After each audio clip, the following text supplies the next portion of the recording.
Hi guys, and welcome back to my YouTube channel, Cooks by Carrie. If you're new here, I'm Carrie, and for today's video, I'm sharing how to make these delicious circus animal sugar cookies from beyondfrosting.com. These were so good, and I highly recommend you try them out.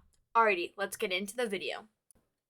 For today's recipe, you are going to need unsalted butter at room temperature, or you can just microwave it at 5-second intervals until it gets soft, granulated sugar, eggs, vanilla extract, flour, baking soda, cream of tartar, salt, chopped circus animal cookies, non-peril sprinkles, and white chocolate.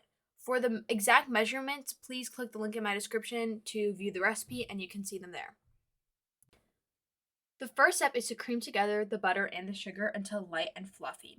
There isn't an exact time on this, but I would say that normally it takes about 1 to 3 minutes. I wouldn't recommend doing a ton of time because I feel like even though sometimes recipes recommend that, my cookies come out kind of flat, so it's better to do from 1 to 3 minutes. But again, go by how it looks. It should look lighter in yellow color than the butter does currently, and everything should be combined. At this point, you also want to preheat your oven to 350 degrees and line a large cookie sheet with a silicone baking mat or parchment paper. And I needed 2 sheets, and then I had to do like a little extra small sheet. And this recipe it doesn't say exactly how many cookies it makes, but for me, I believe it made me 15 maybe, somewhere around there, but I did jumbo cookies, so it is going to depend on what you do, and I will talk about cookie size later in the video. But yeah, that's all you need to do for this step. Preheat your oven, line your baking sheets, and cream together your butter and your sugar.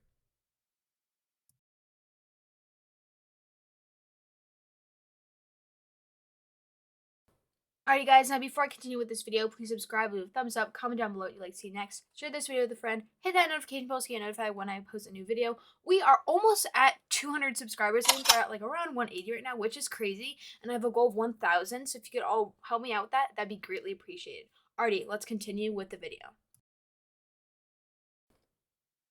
Now it is time to add in the vanilla extract and the eggs. I'm going to add them in all at the same time and just mix thoroughly. Should probably only take you about a minute or a minute and a half or so. You just want to make sure it's all combined and that there's not any bits of egg or bits of butter that are separated.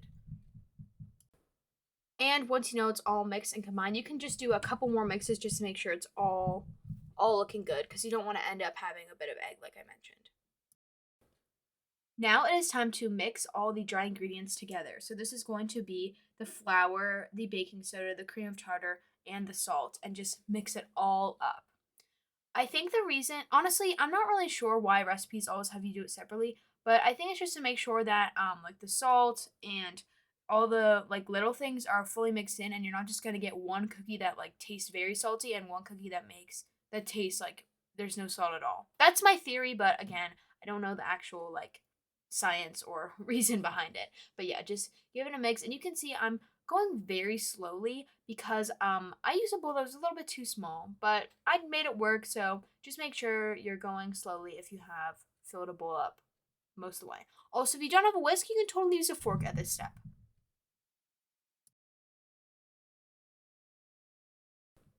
Now it is time to add the flour into the wet mixture. I'm just pouring half of it in, mix, and then I'm going to do the other half. This is just ensure that it's not going to go all crazy everywhere. Also, I'm using a hand mixer. You could use a stand mixer if you wanted, but I just feel like when I film, it's much easier for you guys to see with the hand mixer. And I'm going on the lowest speed to start because I want to work the flour in before I turn up the speed because then the flour could go flying everywhere. So yeah. Oh, also, during the step, let me tell you, I did not post this video last week. I meant to, and then I didn't. And I feel really bad, guys, because I told you, like, oh, we're gonna have, like, weekly videos again, and then I didn't follow through.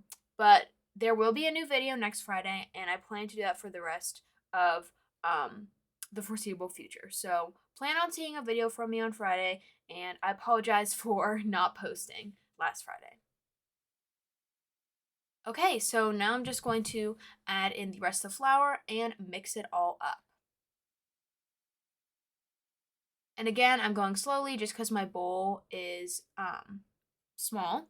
And the other thing too is like you don't want to overmix. So I'm just kind of mixing it all up, and then once I see that's like mostly together and like all the flours mixed in, I'm going to turn off my mixer. And then we will be done with the mixer for this step.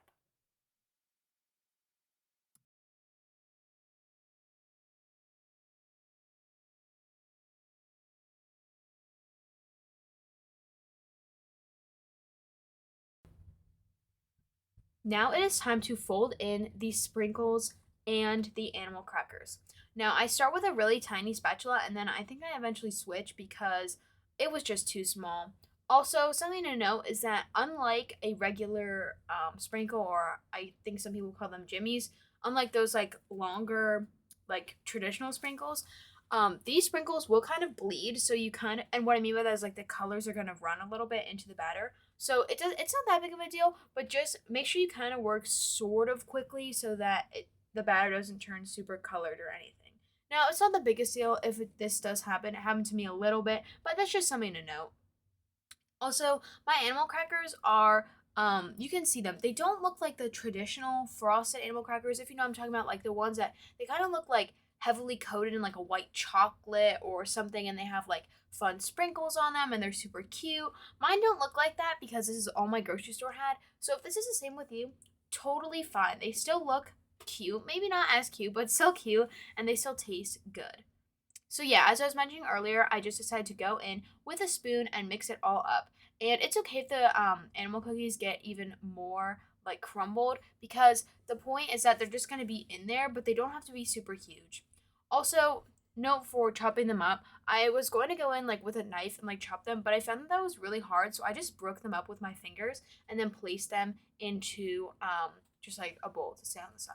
So fun chefy tip, there you go. And yes, I'm just mixing it all up until it's all done.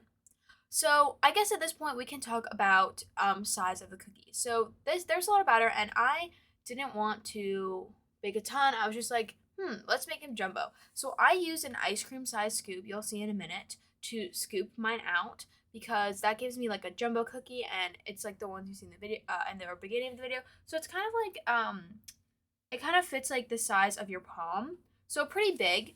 But you can also do a traditional cookie size that's a little bit smaller, or you can even make minis. It's really up to you. Just you're gonna have to do the cooking time accordingly. So the recipe says 10 to 12 minutes in the oven. I can't remember exactly how long I did mine. Maybe like 12 minutes, and then I checked for a couple minutes. But we can talk about cooking time in a minute. Now it is time to scoop the cookies out. So I'm taking my cookie scoop, and well, actually, this is an ice cream scoop, so it's way bigger, maybe double the size. And I'm just scraping off the edges too, because if you really want them to be uniform in size, you do want to make sure that you're scraping that all off. Now, it doesn't exactly have to be. You can do whatever you want, make it creative, make them different sizes, totally fine. But just that's what I did. And I'm only going to put 8 on a sheet because when you do some jumbo cookies like this, they are going to be bigger, and obviously they're going to need more room to spread. Now, did they spread as much room as I gave them? No, but like, did I want them to touch each other? No. So I would say 8 cookies if you're making jumbo. If you're making a regular size, 12 cookies to a sheet, you can do 4 rows of 3, or whatever suits your fancy. And if you're doing mini cookies, you can do way more on the sheet. And a mini cookie would look like maybe using like a half tablespoon or a very small amount. But yeah, just put them all on your tray. Now it is time to put them into the oven. So it's at 350 degrees. Sorry, it's a little overexposed. Okay. Now I'm putting them in, and I was so excited. I had tried the batter, which I know you're not supposed to do, but come on, I think most people do it.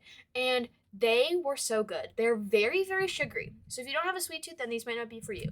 But now we just have to wait 12 minutes to see the final result. Now it has been around 12 minutes again, like I said.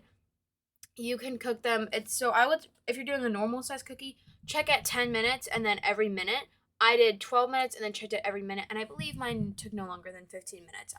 I can't remember the exact time, but it was somewhere around there. And some of them were a little bit ugly, but like most of them were very cute, and you'll see more of the size in a second, but like I was very happy with them, and I felt like they looked really good. Okay, so you're gonna want to save some animal crackers. I forgot to mention that, but to place on the top, and they didn't stick super well to be honest. But you want to do it at this point, so you kind of like imprint them in, so they're not going to move. And I didn't do this to all of them. I just did it to some of them. Sorry, it's out of focus right there. But yeah, you just want to continue like this until you have put enough animal crackers to your liking on your cookies. And for the other half of the cookies, we're going to go ahead and use the white chocolate to do a drizzle. So I think if you're bringing these to like a party, or you're just making these for your friends, or even if you're just making them for yourself, I liked half and half. Half white chocolate, half with the cookie. That way, you have like a really nice spread. So yeah. Okay, so now I've melted my white chocolate off camera. I'm cutting a tiny piece off of a Ziploc because I ran out of piping bags, so little tip there too. And I'm drizzling the top. Now the first one is not the prettiest, but basically I went over instead of like directly on top because I recently learned a tip that if you do it above like that, you'll get straighter lines. Now obviously those are more like diagonal lines, but that was more my fault and my choice. So yeah, I'll show you in a second right here what another one can look like. So then just use the same plate, place the cookie in the middle, and drizzle the top. Now here's how to melt your white chocolate. Most white chocolates will say on the bag, it's best to use something like a candy melt or something like that, which a candy melt, it's its own brand, but there's also some in stores where they're kind of like disc shapes and they're meant for melting, so they harden very quickly. But you can also just use regular white chocolate chips, and basically you just put it in the microwave. And I think I did 30 seconds to start, stirred, and then I only did like 10 or 15 seconds after that until it was completely melted. And I'm stirring each in between. So see, that one is like the prettiest. Like look how good that looks. I love like the thin chocolate look. It's just so, I don't know, like elegant, or maybe that's not the right word, but I mean look at that. That is the final result and it looks delicious and it was so good. Definitely on the sweeter side. So if you have a sweet tooth, these are perfect. If you don't like things as sweet, probably not for you, but these were so good and I can't recommend them enough. Alrighty, guys, that's the end of the video. Thank you all so much for watching. If you haven't already, please follow me on Instagram at Cooks by Carrie. I post lots of fun photos of the food I cook and other updates and such. I will see you on Friday for a new Foodie Friday video, so stay tuned for that. And don't forget to subscribe, like, comment, do all those fun YouTube things, and I will see you next time. Bye, guys.